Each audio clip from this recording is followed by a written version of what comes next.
Uliopita aliongoza hafla ya kupiga kengele katika soko la hisa la Nairobi NSE kuashiria kuanza rasmi kwa biashara ya hisa za shirika la mabomba ya mafuta Kenya KPC baada ya mauzo ya awali ya hisa hizo. Kupitia mchakato huu, serikali imekamilisha ubinafsishaji wa sehemu ya KPC kwa kuuza asilimia 65 ya hisa zake kwa umma na kukusanya takriban shilingi bilioni 106.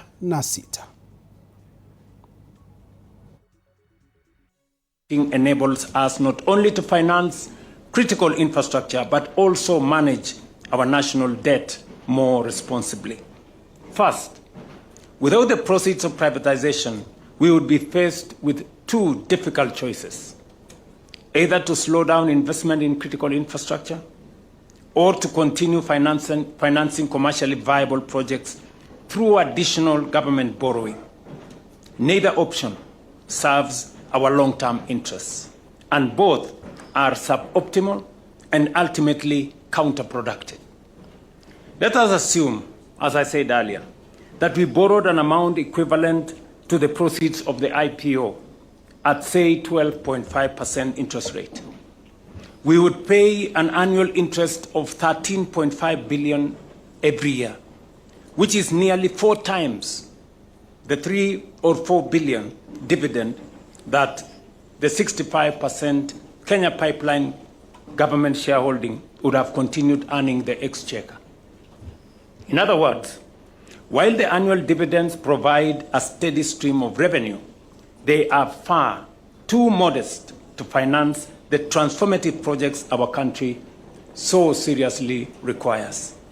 Additionally, our goal is to leverage every shilling that we put in the National Infrastructure Fund at least between 10 and 12 times. In other words, the 106 billion from the Kenya Pipeline IPO will enable us to finance up to 1.2 trillion infrastructure in one cycle. This, for instance, is the capital we need to do many things in Kenya, as I have said. This 106 billion that we have raised from this IPO actually guarantees us access to 1.2 trillion resources that will help turn around a lot of infrastructure programs that are in our books. Ladies and gentlemen, as we rely more on capital markets to finance our infrastructure, the NSE will be a critical partner.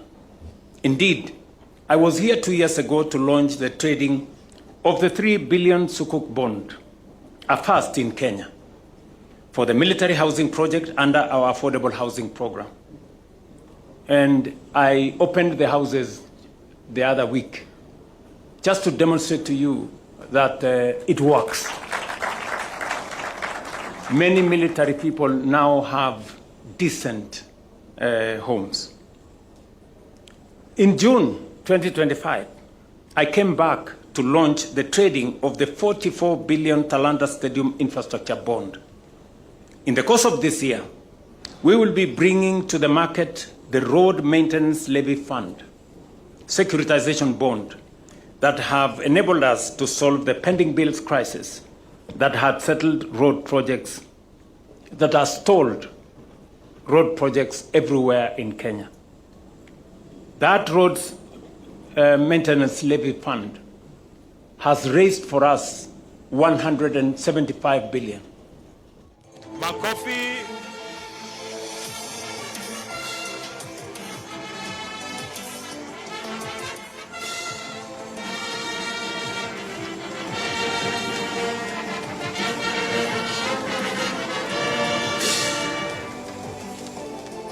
Wonderful, wonderful. So, thank you.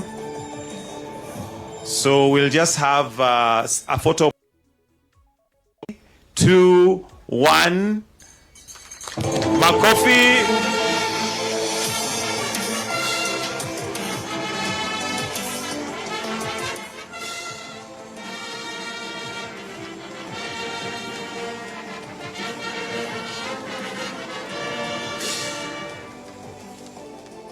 Wonderful, wonderful. So, thank you. So we'll just have... Tuangazie